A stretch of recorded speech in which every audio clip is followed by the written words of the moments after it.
देता हूं कि मुझे इस धर्म सभा में उपस्थित होने का अवसर मिला। एक और राम है जो धर्म और मर्यादा की प्रतीक है, तो दूसरी ओर भरत जो प्रेम और समर्पण की पराकाष्ठा है।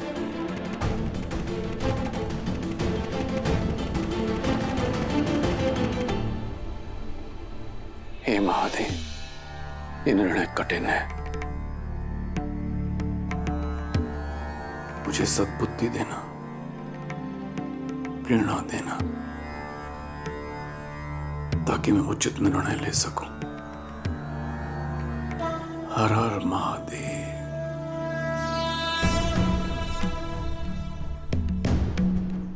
आप पुत्र बनकर अपने पिता के और प्रजा बनकर अपने महाराज के वचन का पालन करना चाहते हैं। आप धर्म के पथ पर हैं। शास्त्रों में भी कहा गया है, धर्मो रक्षति रक्षितः, अर्थात जो धर्म की रक्षा करता है, धर्म उसकी रक्षा करता है। आप धर्म के पथ पर हैं। और भरत, आपके हृदय में अपने भाई के प्रति निश्चल प्रेम और भक्ति की वो प्रवाह है जिसके वेग से स्वयं भगवान विष्णु भी न बच सके, जिन्होंने अपने भक्त प्रहलाद को उनके पिता हिरण्यकश्यप के आतंक से बचाने के लिए अपनी माता के गर्भ से जन्म लेने की भी प्रतीक्षा नहीं की और सृष्टि के सारे नियमों को तोड़कर एक स्तंभ से नरसिंह के रूप में अवतरित होकर अपने भक्त प्रहलाद की रक्षा की। ये कर्म ही धर्म पर निश्चल प्रेम की विजय का सूचक है। और आज जब एक पलड़े में राम का धर्म है और दूसरे पलड़े में भरत का प्रेम, तो मेरे विचार से आज भी प्रेम का पलड़ा ही भारी है। अतः विजय प्रेम की हुई, विजय भरत की हुई।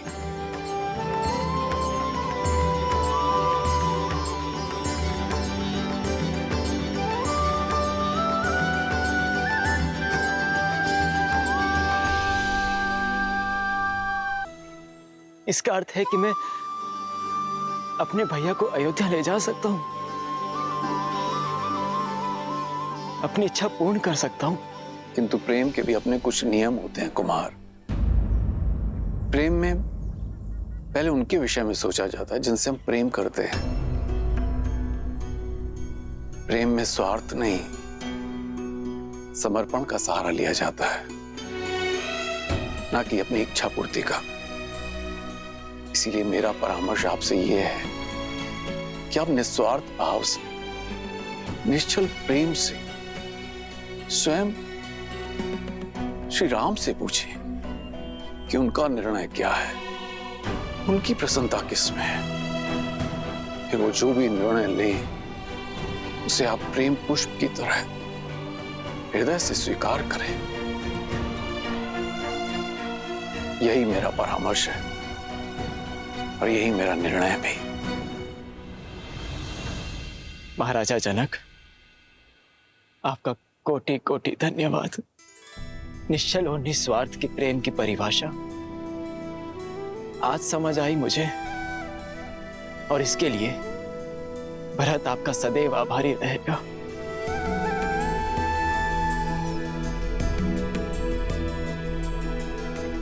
अब तक तो केवल अपने कर्तव्य और कीर्ति की समझ थी मुझे, किंतु उचित और अनुचित का बोध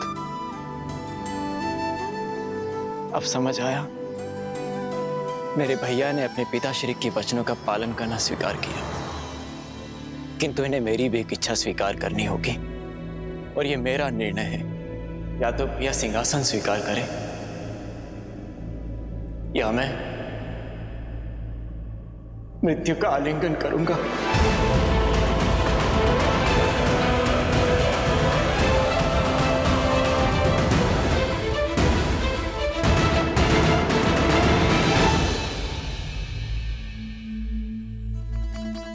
तुम्हारे प्रेम के वेग ने मुझे भी बहा दिया है भरत।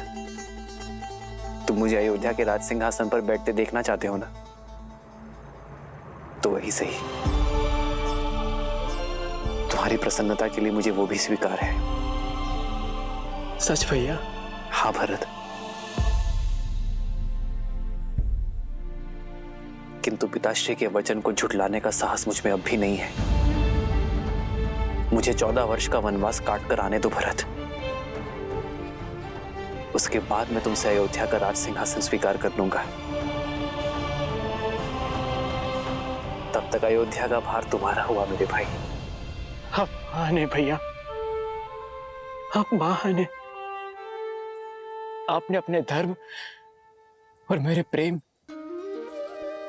दोनों का मान रख लिया। कदाचित मेरे लिए इन पापों का यही दंड है कि 14 वर्षों तक आपके वियोग की असहनीय पीड़ा को मुझे सहना होगा भैया।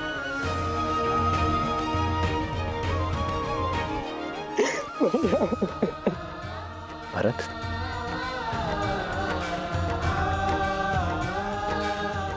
क्या हृदय भी कभी शरीर से भिन्न होता है भरत?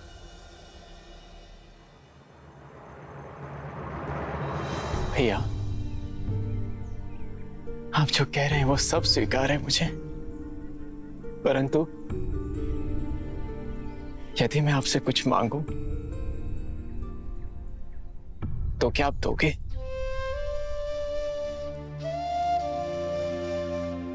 मेरे प्रिय भरत के लिए तो मेरे प्राण भी न्यौछावर है। बोलो भरत, क्या मांगना चाहते हो तुम? मुझे बस अपनी चरण पादुकाएं दे दीजिए।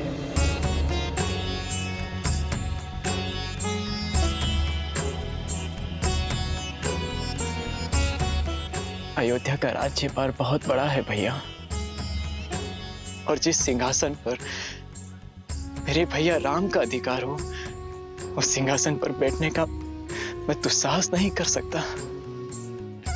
अयोध्या और अयोध्या का राज सिंहासन आपकी प्रतीक्षा करेंगे। प्रतीक्षा के इन क्षणों में आपकी चरण पादुका को राज सिंहासन पर रख अपना कर्तव्य निभाऊंगा।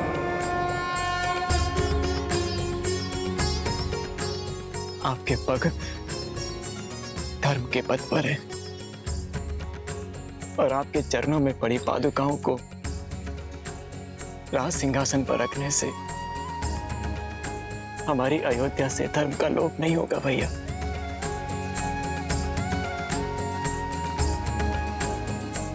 भरत, तुम्हारा ये भ्रातृ प्रेम अमर रहेगा। तुम्हारा नाम केवल लेने से सबके पाप दूर हो जाएंगे। उनके मन से द्वेष, ईर्ष्या और लोभ की भावना हमेशा हमेशा के लिए समाप्त हो जाएगी।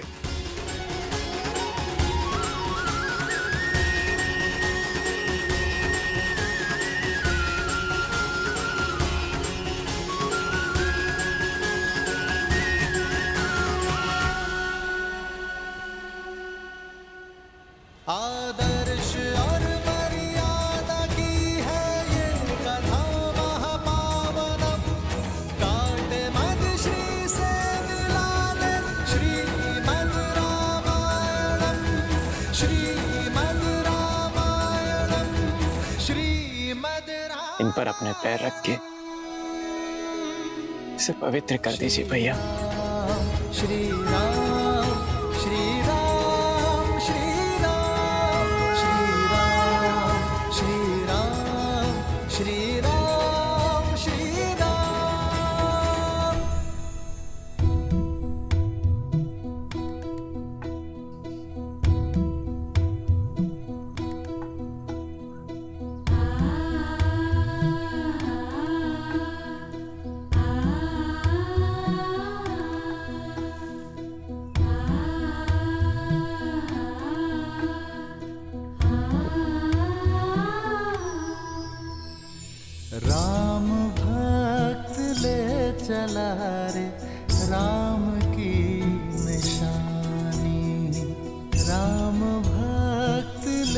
चला रे राम की निशानी। शीश पर खड़ाऊ अखियों में पानी, राम भक्त ले चला रे राम की निशानी। आपके आदेश का पालन कर रहा हूं भैया। न जाने किस जन्म का दंड भोगूंगा मैं इन 14 वर्षों के वियोग में, किंतु स्मरण रहे 14 वर्ष, केवल 14 वर्ष। यदि एक क्षण भी अयोध्या लौटने में आपने विलंब किया तो अपने प्रिय भरत के निर्जीव शरीर से भेंट करेंगे आप।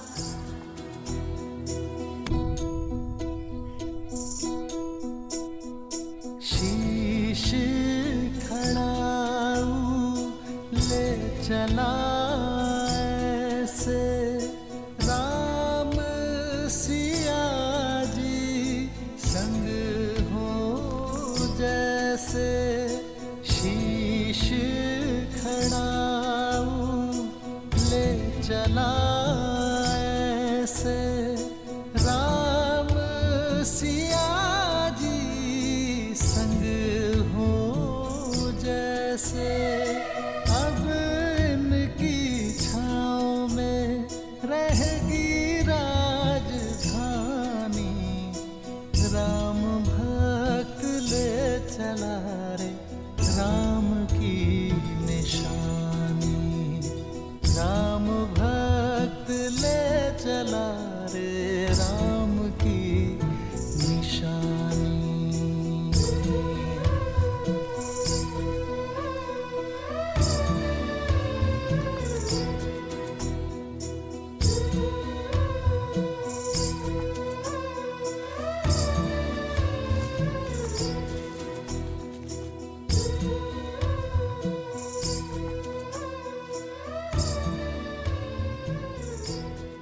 जितना पवित्र भरत का मन है उतनी ही पवित्र उसकी भ्रातृ भक्ति है।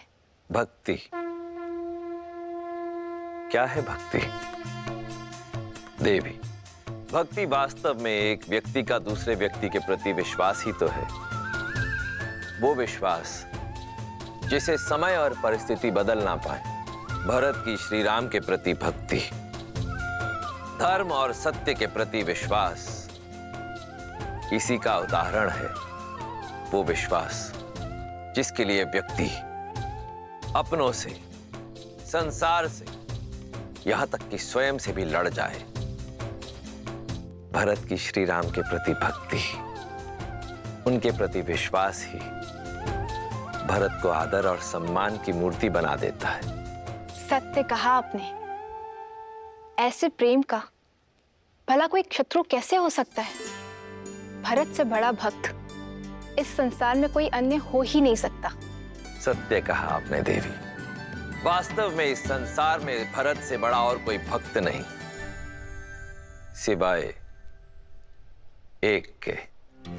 अर्थात जहां एक और भरत ने श्री राम की सेवा के लिए अपना समस्त जन्म दिया, वहीं कोई और भी था जिसने केवल श्री राम की सेवा के लिए जन्म लिया, जो भक्ति में भरत से कम नहीं था और बल और साहस में इस ब्रह्मांड में अद्वितीय था। कौन है वो? पहेलियां मत बुझाइए। पहेलियां नहीं देवी, यह सत्य है। भरत से बड़ा राम भक्त यदि कोई है तो वो केवल शिव है। और यही कारण है कि मेरे एकमात्र अंशावतार ने राम काल में ही धरती पर जन्म लिया, ताकि वो श्री राम और रावण की इस महान गाथा का अभिन्न अंग बन सके। अंशावतार? हाँ देवी, मेरा अंशावतार, जिसे ये संसार कभी प्रेम से, कभी भय से तो कभी भक्ति से भिन्न भिन्न नामों से पुकारेगा। अंजनाद्रि में जन्मे माता अंजनी के पुत्र अंजनेय, पवन सुत हनुमान, पवन सुत हनुमान। परंतु अभी मेरा यह अंशावतार कहीं प्रतीक्षारत है अपने प्रभु श्री राम से मिलन के लिए।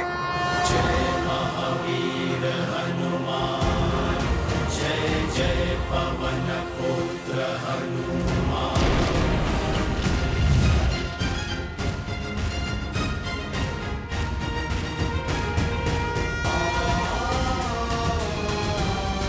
राम राम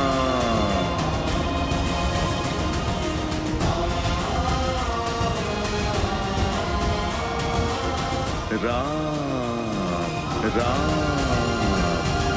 बजरंग बली हनुमान, जय जय महाबली हनुमान। राम राम।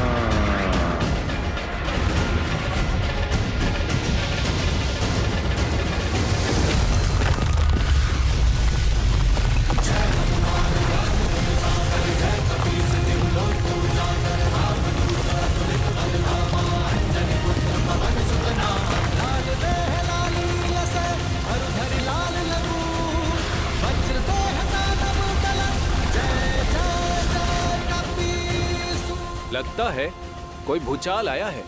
ये महाराज सुग्रीव के सेनापति हनुमान किसी भूचाल से कम है क्या? राम राम।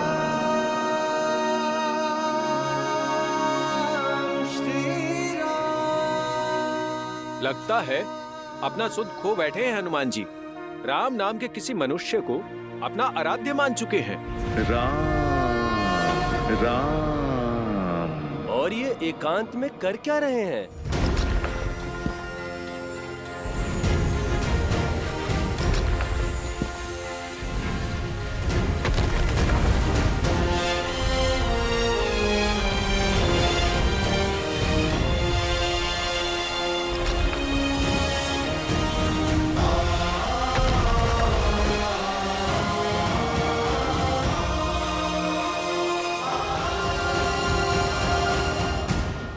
जाने राम नाम का जाप क्या क्या करवाएगा इनसे।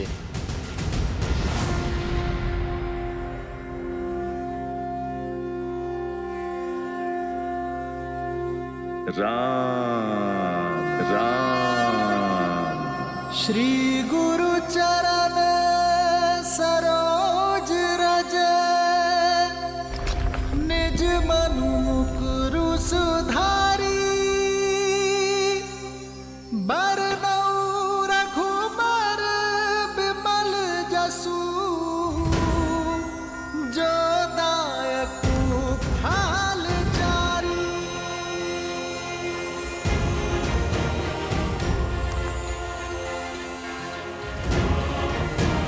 जय महावीर हनुमान, जय जय पवन पुत्र हनुमान। बजरंग बली हनुमान, जय जय महाबली हनुमान। राम राम। जय हनुमान ज्ञान गुण सागर, जय कपीस तिहु लोक उजागर। रामदूत अतुलित बल धामा, अंजनी पुत्र पवन सुत नामा। राम।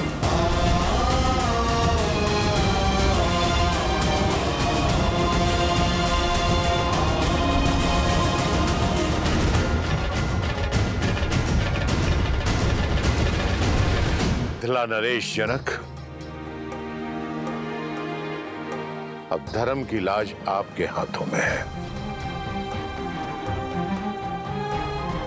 आप जो भी निर्णय लेंगे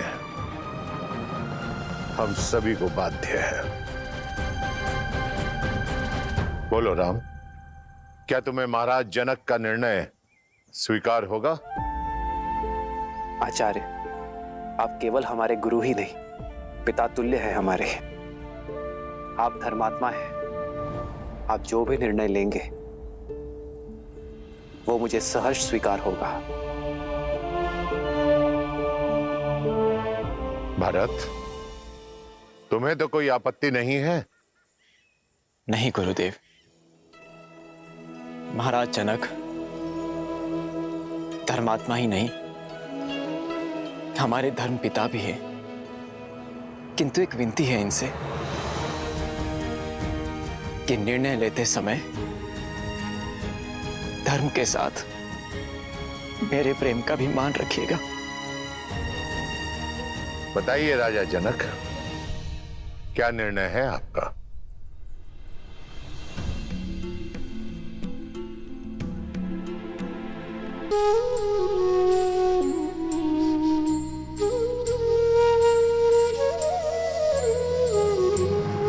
भोर से रात्रि हो गई पर कुमार भरत ज्यों के त्यों खड़े हैं। ना जाने क्या करने वाले हैं कुमार भरत। लाल देह लाली लसे हरधरि लाल लगू वज्र देह दानव तलत जय जय जय कपीसु। लो आ गया मनुष्य का भक्त। लगता है ये नया उत्साह भी राम की रट का प्रकोप है।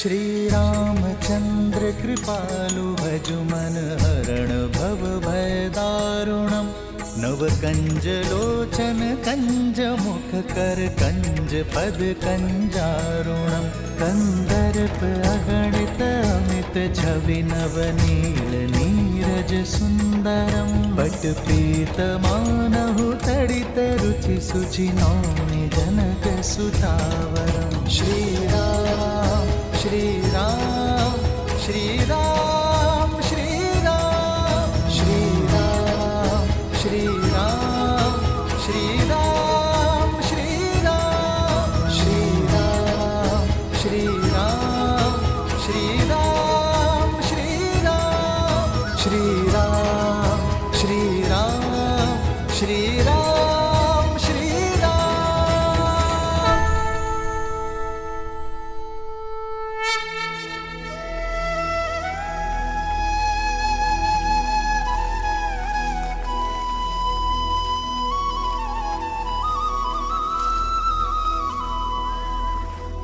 तुम्हारे प्रेम के वेग ने मुझे भी बहा दिया है भरत।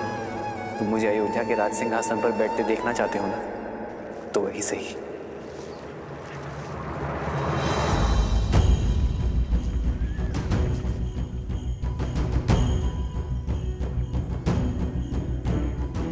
मुझे 14 वर्ष का वनवास काट कर आने दो भरत। उसके बाद मैं तुमसे अयोध्या का राज सिंहासन स्वीकार कर लूंगा। तब तक अयोध्या का भार तुम्हारा हुआ मेरे भाई।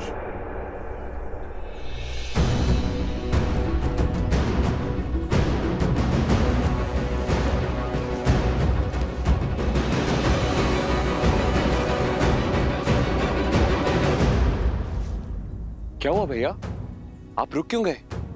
देखिए अयोध्या की सीमा आ गई। इसीलिए तो रुक गया शत्रुघ्न। तुम इसी क्षण अयोध्या जाकर राज सिंहासन यहां लेकर आओ। कुमार भरत, ये क्या कर रहे हैं? सिंहासन यहाँ लाकर क्या करेंगे? कोई शंका? नहीं भैया, आदेश का पालन होगा। प्रस्थान कर। जी भैया।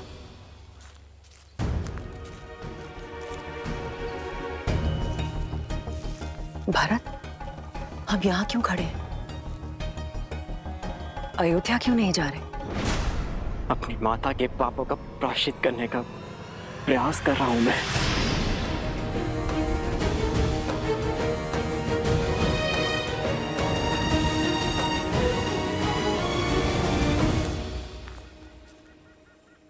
पुत्र, अब पादुकाएं नीचे रख दो।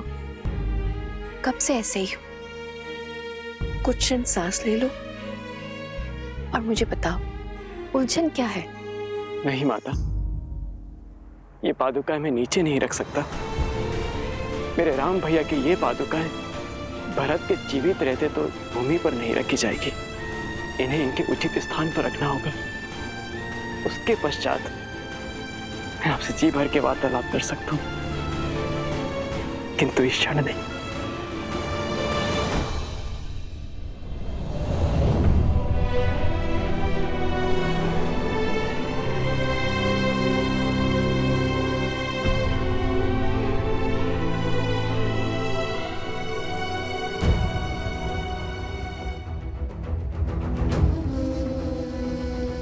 भोर से रात्रि हो गई, पर कुमार भरत ज्यों के त्यों खड़े हैं। हाँ सही कह रहे हो, ना तो श्री राम जी की पादुका नीचे रख रहे हैं और ना ही अयोध्या में प्रवेश कर रहे हैं। ना जाने क्या करने वाले हैं कुमार भरत।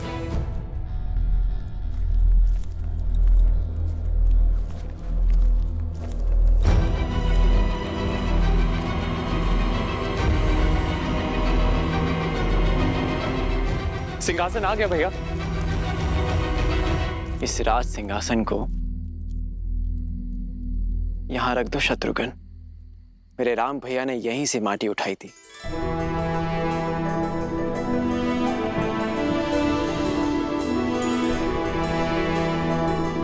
एक राजा का कर्तव्य अपने अंतिम श्वास तक अपनी प्रजा की सेवा करना होता है और अपनी अंतिम सांस छोड़ने से पहले अपनी प्रजा और सिंहासन के लिए एक सर्वश्रेष्ठ उत्तराधिकारी चुनना होता है। मेरे पिताश्री महाराज दशरथ ने इस सिंहासन के लिए सर्वश्रेष्ठ उत्तराधिकारी मेरे भैया राम को चुना है और वही सदैव अयोध्या के राजा रहेंगे। जब तक रघुनंदन श्री राम अयोध्या लौटकर नहीं आते, तब तक उनकी ये पवित्र पादुकाएं इस राज सिंहासन की शोभा बढ़ाती रहेंगी।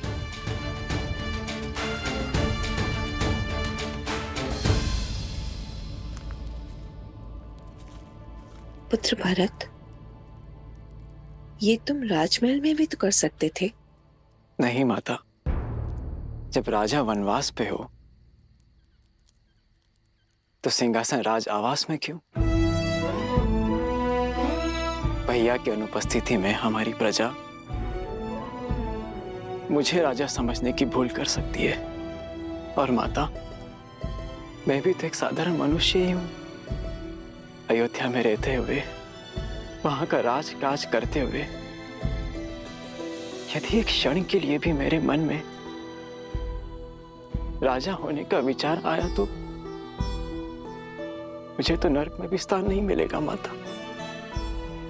और इसीलिए मैंने निर्णय लिया है कि जब तक मेरे राम भैया लौट कर नहीं आते, तब तक मैं भी अयोध्या में पग नहीं धरूंगा।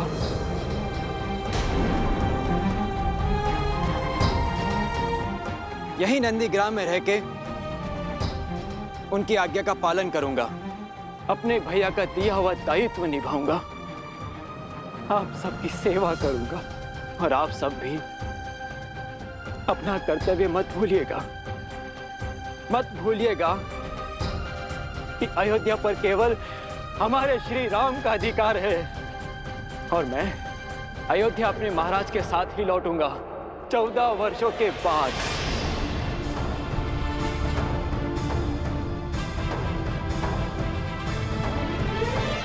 जय श्री राम, जय श्री राम, जय श्री राम, जय श्री राम, जय श्री राम, जय श्री राम। राम मातु गुर पद सिरुनाई, प्रभु पद पीठ रजाय सुपाई।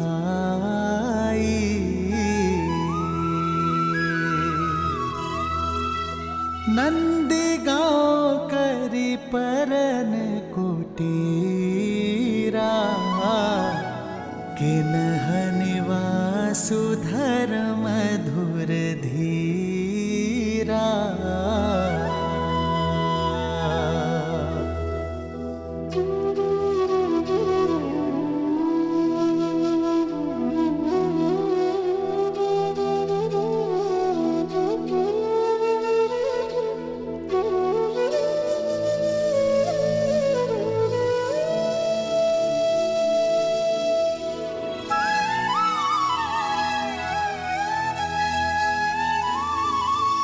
मैं यहाँ अयोध्या के बाहर नंदी ग्राम में रह के राजकाज संभालूंगा और शत्रुघ्न तुम अयोध्या के अंदर रहकर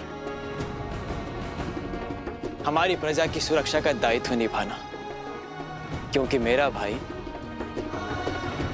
मुझसे भी अधिक शूरवीर है। जो आज्ञा भैया। तुम्हें जन्म देकर मेरे पापों के प्रायश्चित हो गए भरत। ये कहकर अपने आप को लज्जित होने से नहीं बचा पाए, किंतु अपने कर्मों से तुमने मेरे कोख की लाज रख ली भरत। मुझे गर्व है भरत कि तुम मेरे पुत्र हो। मुझे गर्व है कि मैं तुम्हारी माता हूं भरत। गर्व तो आपको होना ही चाहिए महारानी, क्योंकि श्री राम आपको अपनी माता मानते हैं। क्षमा कर दिया उन्होंने आपको, परंतु कभी विचार कीजिएगा महारानी कि जो अपने स्वार्थ के लिए अपनों के साथ छल करता है उसे नर्क भी यहीं भोगना पड़ता है। आपने अपने पुत्र के सिंहासन के लिए मेरे श्री राम को वन भेजा, परंतु अब आपके पास क्या है? ना वो पुत्र जिसे आपने जन्म दिया और ना वो पुत्र जिसे आपने वनवास भेज दिया, और ना वो पति जिसके प्रेम के साथ आपने छल किया। मेरे राम भैया के पास माता सीता है,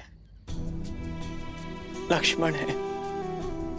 मेरे पास मेरे राम भैया का प्रेम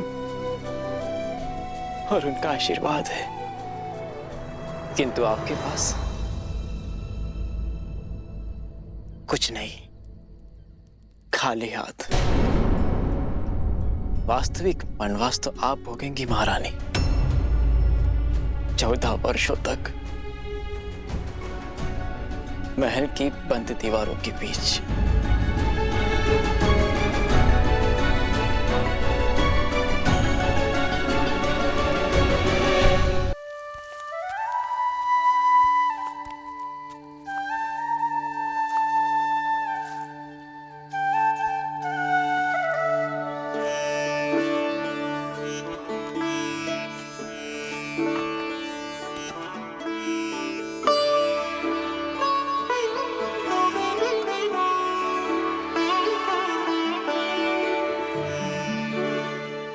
लक्ष्मण भैया को देखा, बात कीजिए ना उनसे यार।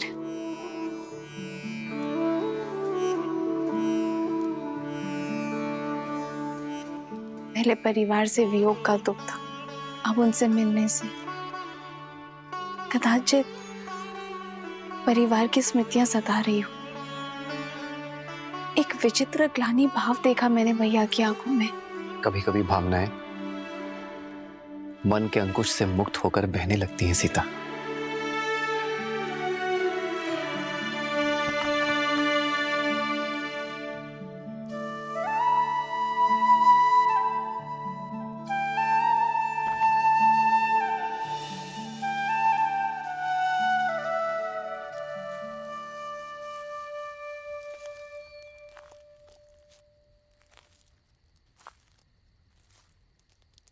बैठो लक्ष्मण, बैठो।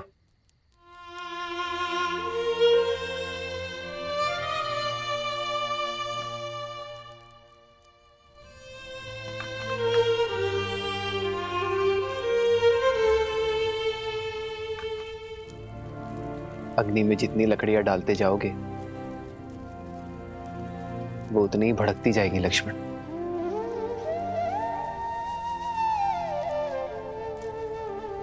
मन की अग्नि का भी यही नियम है। विचार के ईंधन डालते जाओगे तो वो धीमी कैसे पड़ेगी? मैंने पाप किया है भैया, स्वयं को बहुत छोटा अनुभव कर रहा हूं मैं।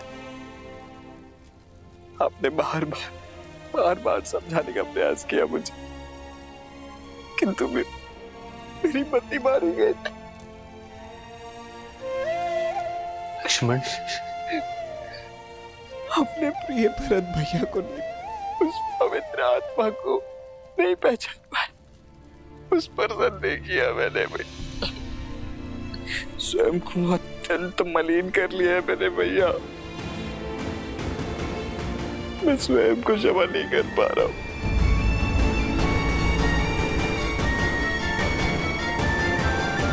मुझे समझ नहीं आ रहा भैया कि मैं कैसे इस ग्लानि से निकलूं। स्वयं पर इतनी कठोरता क्यों लक्ष्मण?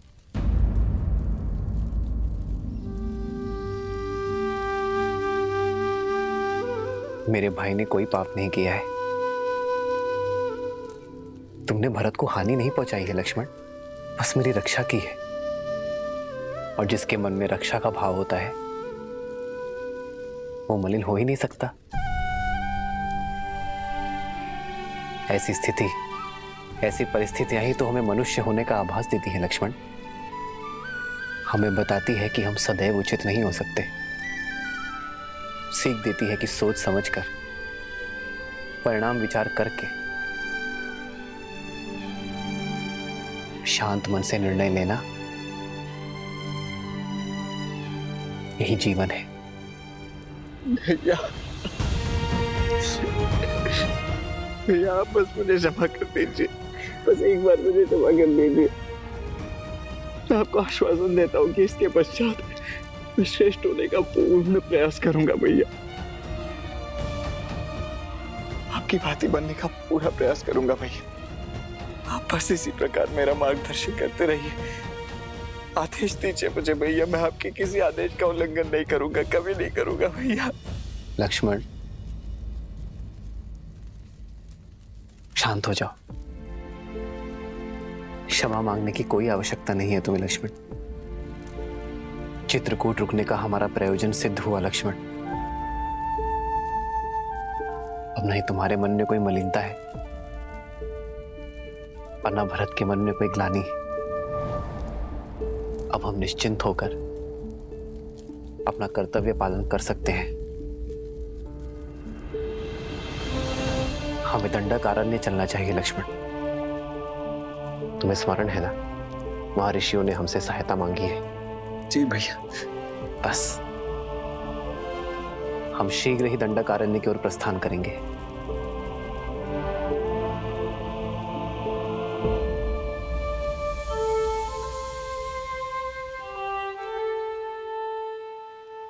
जीवन के पथ पर बिछे कांटों पर भी इतनी सरलता से कैसे चलते हैं श्री राम? देवी, जो संकट के समय में भी संयम रखे वही तो है राम। जिनके निर्णय स्वार्थ से मुक्त हो वही तो है राम। जो अपने आज से संसार के आने वाले कल को सुंदर बनाए वही तो है राम। जो अपने कर्म, अपने चरित्र से मर्यादा को परिभाषित करे परंतु स्वयं फिर भी सरल रहे वही तो है मर्यादा पुरुषोत्तम श्री राम। जब मेघ अपने भीतर भरे जल का स्वार्थ छोड़ उसे भूमि पर बरसाने के लिए सज्ज हो जाए तभी तो प्रकृति खिलती है। उसी प्रकार जब जब कोई मनुष्य अपने हित की चिंता छोड़ संसार के हित के विषय में सोचेगा, अपने कर्मों और चयन को समाज के उत्थान के साथ जोड़ेगा, तब तब उस मनुष्य के चरित्र में स्वयं श्री राम के चरित्र का पदार्पण होगा। जय श्री राम। जय श्री राम। अंजनी पुत्र की जय हो। सेनापति हनुमान, भारी संकट आन पड़ा है, आपकी आवश्यकता है।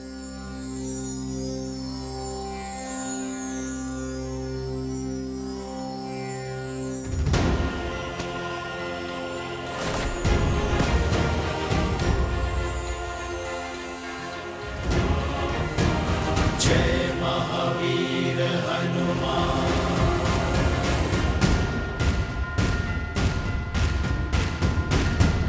जय हनुमान ज्ञान गुण सागर, जय कपीस तिहु लोक उजागर। रामदूत अतुलित बल धामा, अंजनी पुत्र पवन सुत नामा। राम दुआरे तुम रखवारे, होत न आज्ञा बिनु पैसारे। आपन तेज समारो आपै, तीनों लोक हांकते कापै।